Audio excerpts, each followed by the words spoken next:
Alright, let's take a look at our first news focus story. 자, 그러면 첫 번째 news focus 살펴보겠습니다. 미중 무역 전쟁 갈등이 고조되면서 중국이 히토류 카드를 꺼내들 조짐을 보이고 있습니다. 히토류는 세계 첨단 과학기술 산업의 중요한 원자재인데요. 중국이 세계 최대 저장량과 생산량을 자랑하고 있어서 미국에게는 아킬레스건으로 작용할 수 있다는 전망입니다. Let's listen to the story. Amid the protracted trade dispute between China and the U.S., Beijing is said to be considering cutting exports of so-called rare earths. China supplies about 80% of U.S. imports of rare earths, which are used in a multitude of applications from smartphones to electric vehicles.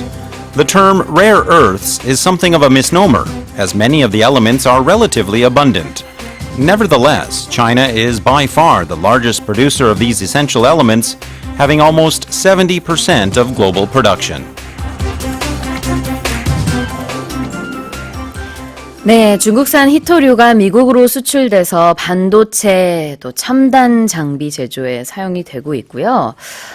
그런데 이제 중국에서는 이게 다시 중국과의 무역기술 전쟁에 활용되는 상황이 있어서는 안 되지 않겠느냐라고 하면서 히토류 카드를 꺼내들 조짐을 보이고 있습니다. 사실 그동안에 이제 미국은 중국에 좀 목을 조이면서 여러 가지 관세를 부과하고 여러 기업들이 지금 미국의 조치에 따라서 또 중국의 기업과 지금 일단은 일을 안 하고 있는 그런 모습인데 중국에서도 우리 가만히 있지 않겠다.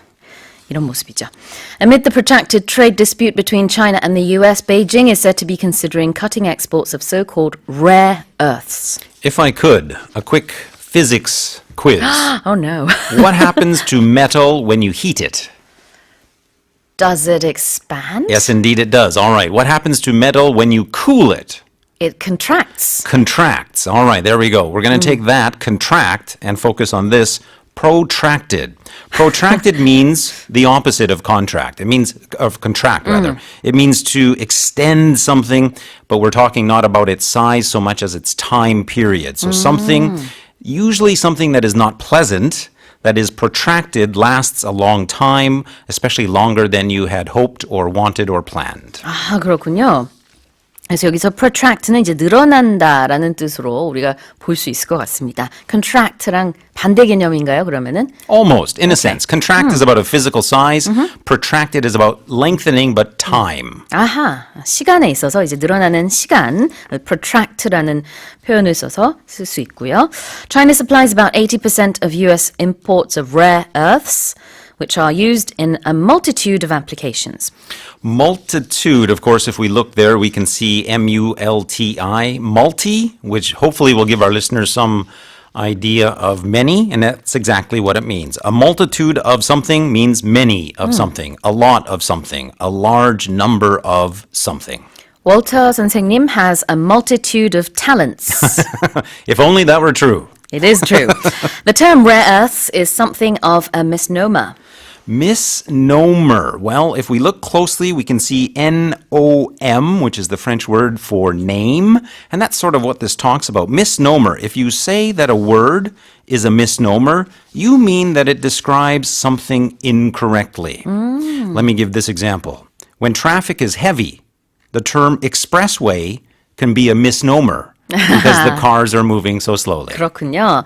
misnomer라는 거는 이제 두 가지 단어가 합쳐진 건데요. miss는 뭐 아니다라는 뜻이고 nomer는 이제 이름이 붙여졌다라는 뜻으로 이게 misnomer는 잘못 붙여진 이름이다라는 뜻입니다. 그러니까 rare earths, 히토류. 그렇게 희귀하지 않다 이 말이죠. 그리고 아까 말씀해 주신 예문은 고속도로에서 길이 막히면 그게 진짜 고속도로가 맞느냐. 잘못 붙여진 이름이다. 이런 겁니다. So many of the elements are relatively abundant. Well, abundant, of course, is more or less the opposite of rare. Something that is abundant is present in large quantities. Another word we could use is plentiful. If I think back to my time when I first came to Korea, I could say that Korea used to have an abundant supply of PCbangs in the late 90s. 맞아요. abundant 그러면 뭔가 풍부하다, 많다라는 뜻이 되겠습니다. 이제 히토류 시장 현황을 대략적으로 말씀드리자면은 세계의 이 히토류 생산량이 중국 같은 경우 12만 톤입니다. 그러니까 전체 뭐 다른 나라들과 비교했을 때 미국은 이제 1만 톤 정도가 되니까 중국이 뭐 거의 10배, 1.5톤 아니요. 1만 5천 톤. 네. I'm bad with numbers. 그런데 이제 중국이 한 10배 정도 됩니다. 미국에. 그리고 미국이 또 의존하고 있는 이 히토류 수입국이 중국이 80%입니다. 그래서 중국이 만약에 우리는 더 이상 너희에게 주지 않겠다라고 하면은 큰 타격이 있겠죠.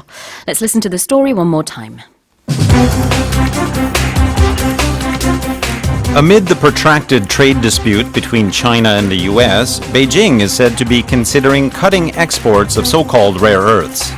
China supplies about 80% of U.S. imports of rare earths, which are used in a multitude of applications, from smartphones to electric vehicles.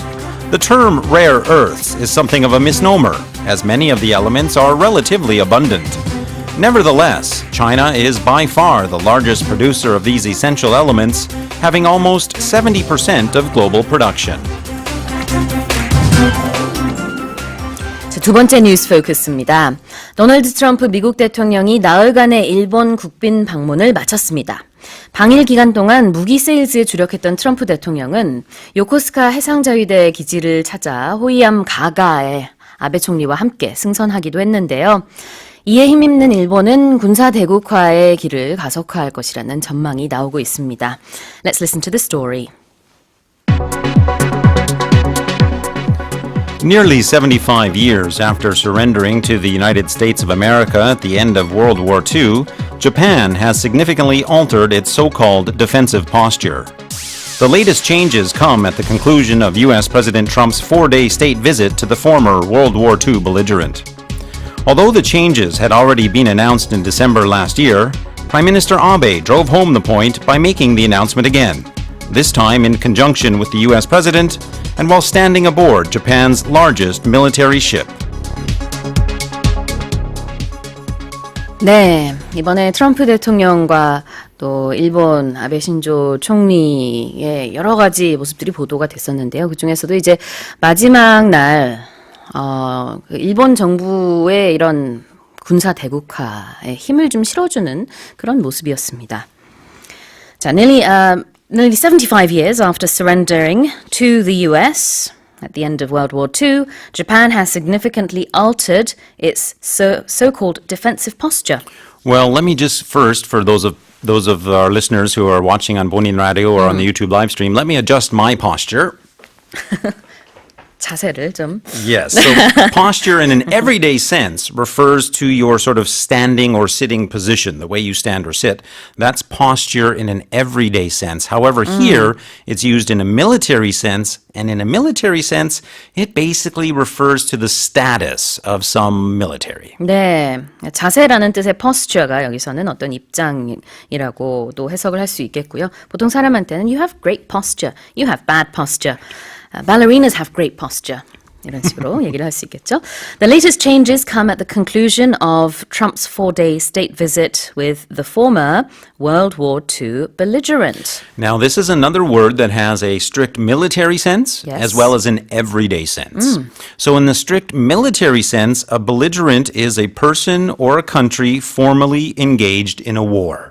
It doesn't matter what side they are on, just all of the participants, essentially, in a war can be called belligerents. However, in an everyday sense, a belligerent or someone who is belligerent, more likely an adjective, they're kind of hostile and aggressive. It describes people's attitude and personality. 아, 그렇군요. 좀 공격적인 태도를 가지고 있다라고 하면 she has a belligerent attitude라고 얘기를 할 수 있겠고요. 그렇지만 여기서는 이제 명사로 쓰인 거잖아요. belligerent. 그럴 때는 전쟁 중인 나라, 교전국을 뜻합니다. Although the changes had already been announced in December, Prime Minister Abe drove home the point by making the announcement again. Right. Drove home. We're using it in the past tense here. Of course, the root is in the present tense to drive home something or to drive something home. Literally, it would mean to take somebody in your car and take them home. But of course, here it actually means to emphasize a point quite strongly and usually also with some kind of physical gesture or something relating to the environment. Okay. Give an example. Tom promised to quit smoking cold turkey. And to drive home the point, he threw all his cigarettes in the trash. 아, 그렇군요. 설득하기 위해서, 납득하기 위해서라는 뜻의 drive home이 여기서 쓰였습니다. 다시 한번 강조를 했다. 이렇게 보면 될 것 같고요. 일본이 이제 스텔스기 전력 보유 면에서 이제 앞으로 지금 상황대로 쭉 간다 그러면은 우리나라보다 100대 이상의 스텔스기를 보유할 수 있다라는 보도도 있더라고요. 앞으로 지켜봐야겠습니다. Let's listen to the story one more time. Nearly 75 years after surrendering to the United States of America at the end of World War II, Japan has significantly altered its so-called defensive posture.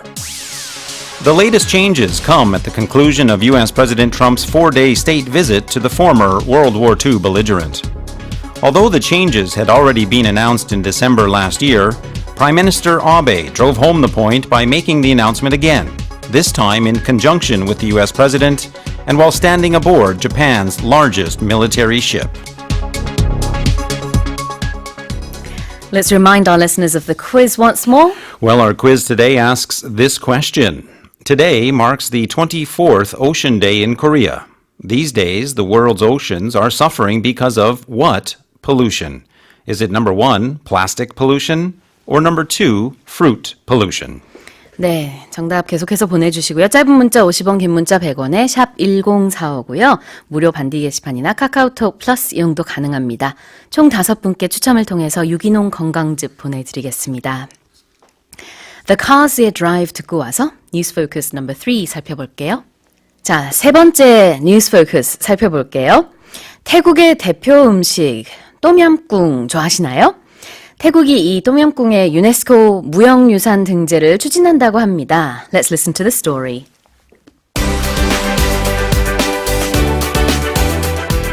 The government of Thailand hopes to have its signature spicy shrimp soup or tom yum goong recognized as a cultural heritage item by UNESCO. To that end, preparations are underway to launch public hearings to gather opinions and share related information, with an eye to submitting a formal application to UNESCO. The scrumptious spicy soup is a staple in the so-called Land of Smiles and relies on traditional recipes that have been passed down for generations.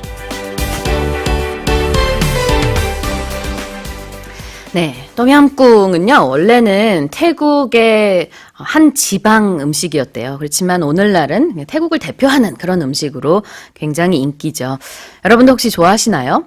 I believe 똠얌꿍 is an acquired taste. Yeah, I think you could say that. I don't know if it has a lot of coriander in it or gosu, or maybe that's part of the reason for it, but I've acquired the taste myself, but I do know there are people who really, really love it or really, really don't love it. There's not many people kind of just in the middle. Yes. Something is an acquired taste라고 하면은요, 처음에는 익숙해질 때까지 좀 시간이 걸린다라는 뜻이 됩니다. 바로 먹자마자 너무 맛있어라고 하는 음식이라기보다는 이게 이제 우리나라 음식은 아니잖아요. 그래서 처음에는 뭔가 굉장히 강한 이 레몬에다가 뭐 고수 이런 향들 때문에 힘들어 하시는 분들이 계시는데 저도 처음에는 그랬어요. 그런데 두 번째 먹을 때는 이게 맛있네 이러면서 이제 계속 맛있게 느껴지더라고요. 그래서 acquired taste입니다.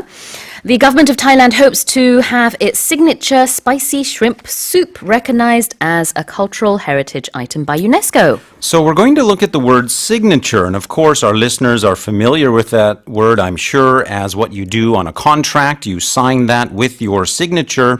But in this context, signature is something that is closely associated with someone or something or some place. So I'll use myself as an example. Okay. Walter's signature party trick is his water drop sound effect. 네, 그렇군요. 대표적인이라는 뜻의 signature가 여기서 쓰였습니다. 그래서 어떤 식당에 갈 때 What's your signature dish? 라고 한다면 여기 대표 음식이 뭐예요? 가장 이 레스토랑에서 자랑스럽게 생각하는 요리가 뭐냐라고 할 때 그렇게 말할 수 있고요. signature 다음에 뭐 아무거나 붙여도 Yeah. 대표적인 뭐뭐뭐가 됩니다. We often hear it used talking about a signature song as well. So if there's a okay. particular artist or group or band who has one song that really defines him or her or the band, that's called their signature song. I think Jeon In-kwon, his signature song might be one of mine. I hope 걱정 말아요 그래. 그렇군요. 그러니까 대표적인 곡 하면 이제 네, 전인건 씨의 걱정 말아요 그대가 있고요. 우리 프로그램 전에 있는 그 파워 잉글리시 있잖아요. 거기 네. 데니 선생님이 항상 굉장히 멋있게 정장을 입고 다니는 게 그분의 시그니처 룩거든요. Signature look, absolutely, 네. you could say that. 그래서 저는 그게 딱 떠오르더라고요. 데니 선생님 듣고 있나요? 자, to that end, preparations are underway to launch public hearings. So that phrase, to that end, that's a phrase used to say that whatever is being talked about is being done to achieve a goal that was stated earlier. So let me give a very, very simple example. John wants to sleep. To that end, he went to bed. To that end, 뭐뭐뭐 하면은 그 목적을 달성하기 위해서.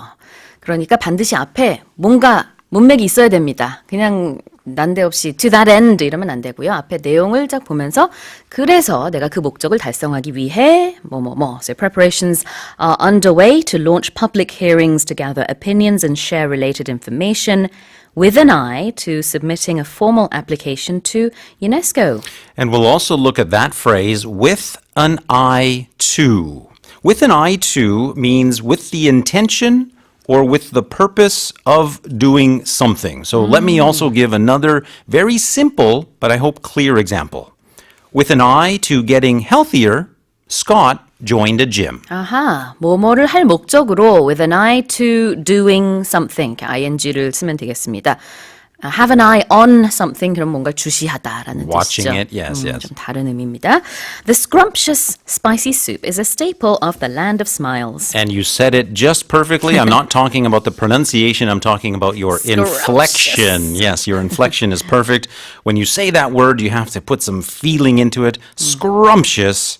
Well, if you describe something as scrumptious, you're generally talking about food, and you're saying that food is extremely delicious. 맞아요. 영어에는 맛을 표현하는 표현이 굉장히 많아요. There are quite a few, actually. Yeah, I sometimes get a chuckle when I'm watching an English movie. I look at the Korean subtitles sometimes, and the person might be eating and saying, oh, this is delectable, this is mouth-watering, this is scrumptious. And the jamak, of course, is just 맛있다, 맛있다, 맛있다. 아, 그렇군요. 신기하네요. 맛있다에 해당되는 영어 표현이 굉장히 많았는데 그 중에 하나가 이 scrumptious가 되겠습니다. Alright, let's listen to this story one more time.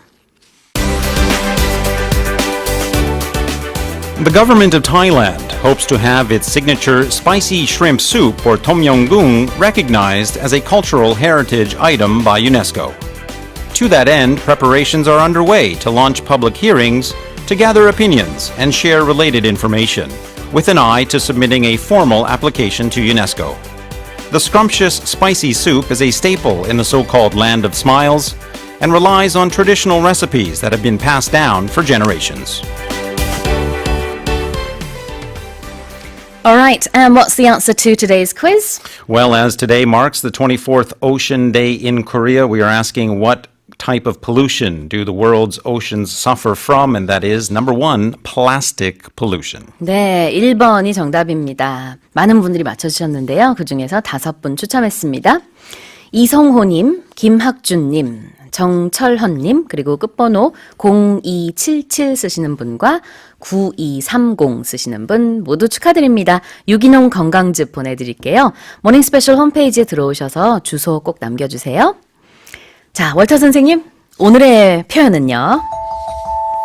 Well, I'm going to go back to the word that we actually just talked about because I think it's one that our listeners will be able to use maybe tonight or this weekend if they're sort of celebrating the end of the work week, and that is scrumptious. Scrumptious. Scrumptious describes very, very, very, very, very, very, very delicious food. So the next time you're enjoying a meal with a friend and you want to say, wow, this tastes so delicious, instead of saying delicious or instead of saying so delicious, say, wow, this is usually used here. This is scrumptious. This is scrumptious.